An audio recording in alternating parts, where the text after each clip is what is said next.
A truck's journey spanning 8,500 kilometers, but the real challenge wasn't just about traveling this long distance. The truck carried a massive block of ice that had to cross the scorching African desert. Picture this. In a place where both ice and iron can soften due to the heat, this truck. However, the real challenge was preventing the ice from melting, and all this without a refrigerator. This story dates back to 1959, when the world was captivated by a massive ice block weighing 50 kilograms. The task was to transport it from Mo i Rana, a city in Norway, to Libreville, located in Central Africa, all without the aid of refrigeration. Why was this ice block taken on such a long journey? Welcome back once again to Docutainment's videos. Well, it all began a year earlier, in 1958. Luxembourg, a European country, housed a highly renowned radio station known as Radio Luxembourg. This station was globally famous, and it set forth a unique challenge to all its listeners. The challenge was straightforward. Anyone transporting ice from the Arctic region to Africa would be rewarded handsomely. Radio Luxembourg specified that each kilogram of ice would earn 100,000 francs, equivalent to $16,000 today. So, for every 1 kilogram, it meant a substantial $16,000, totaling an impressive $48 million with a 3-ton ice block, an enormous amount indeed. However, certain rules governed this challenge. Firstly, the ice block had to remain intact as one solid piece. Secondly, transportation was limited to road travel only. The most challenging rule of all was that the use of a refrigerator was strictly prohibited in completing the challenge. Radio Luxembourg offered such a substantial prize knowing it was nearly impossible to transport such a massive ice block from the Arctic to Africa.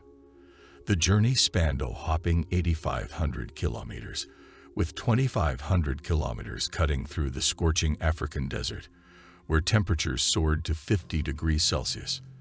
This challenge presented an obstacle. How could snow, prone to melting instantly outside a freezer, survive this lengthy journey? Radio Luxembourg posed this challenge without foreseeing the immense difficulty it would bring. For several months after the broadcast, no one dared to step forward. Then, a man named Birger Natwick stepped up and declared his readiness to take on this challenge. The managing director of an insulation company, Birger Natwick, had confidence that his company could overcome this challenge by utilizing insulation materials. Success in this endeavor meant a significant financial gain for his company and its employees.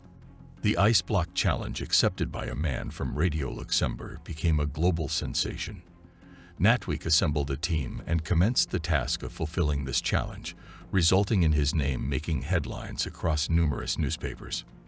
Radio Luxembourg grew concerned about the potential financial loss once they learned about the efforts to fulfill the ice block challenge. Their fear led them to retract the offer.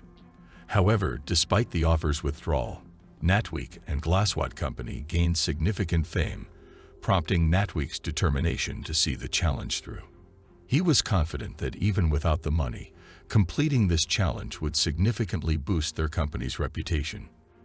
The challenge was set to begin, starting with the transportation of the ice block from Mo i Rana, Norway, all the way to Libreville, Gabon in Africa. The route would take the ice through Denmark, Netherlands, Belgium, France, Spain, and Morocco. The team consisted of 4 engineers, 1 truck mechanic, and 2 cameramen. To handle the immense ice block, they decided to cut it into smaller 200 kilograms blocks, which were airlifted down from the glacier due to the difficulty of lifting the entire block at once. Natwick's endeavors attracted significant media attention, prompting several companies to sponsor their efforts to complete the challenge. Shell assumed responsibility for fuel supply, while Scania provided a truck to transport the ice block. From the glacier, they brought down 200 kilograms blocks, refroze them, and fashioned a single 30-50 block. This massive block was loaded into a specialized container and insulated with a unique glass wool. On February 22, 1959, this extraordinary journey commenced. The weather was favorable, and the roads were smooth, making the initial journey quite effortless. The news spread worldwide, and as the truck and crew traveled through major cities, they were welcomed by enthusiastic crowds cheering them on with slogans. With each passing milestone, their publicity continued to soar. As the truck traveled through Paris, the police provided special arrangements for it to navigate busy areas. The crew received an invitation from the mayor of Paris during this week-long journey. Upon reaching the seashore, the truck was hoisted onto a ship using a crane. Their journey across a vast stretch of sea marked a significant change in conditions. The truck had reached the scorching African land, facing extreme heat during the day. Melting the ice block wasn't the only concern. The truck's engine risked damage from the hot sand. The crew's health was also a worry.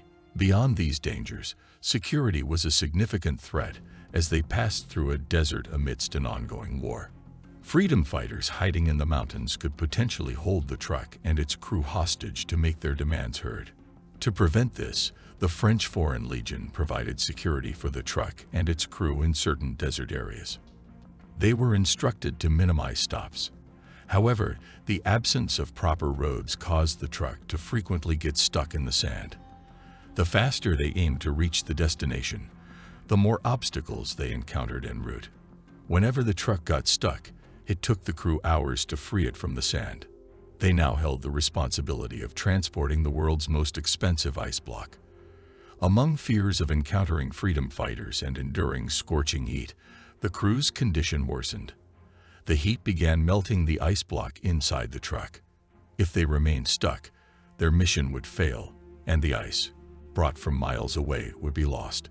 For numerous nights, they endured the challenges, spending nights on the sandy ground with sleeping bags, steadily progressing towards their goal.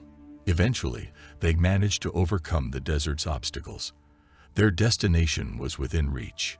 After a total of 28 days on the road, the truck, crew, and the remaining ice block reached Libreville successfully. They received a warm welcome there. However, the burning question on everyone's mind was, after enduring 28 days of arduous travel in the toughest conditions, how much ice remained in the container? Upon opening the ice block container, the sight inside was almost unbelievable. The ice block that had started as 50 kilograms in Norway had persevered through the grueling 28-day journey, only losing 336 kilograms along the way. This meant that after enduring the most challenging conditions, 2,714 kilograms of the ice block remained intact. A mere 11% had melted during the voyage. Although Radio Luxembourg didn't follow through with their offer, the challenge triumphed. The ice was shattered and shared among the people of Gavin, introducing them to a sight they had never witnessed before. Despite receiving no immediate cash reward, Natweek and his company experienced a surge in sales due to the extensive publicity. Glasswat, now known as Glava, continued producing insulation material and saw a notable rise in popularity post-1959. I hope you like, subscribe, and share this video of Docutainment. Thank you so much for your kind comments.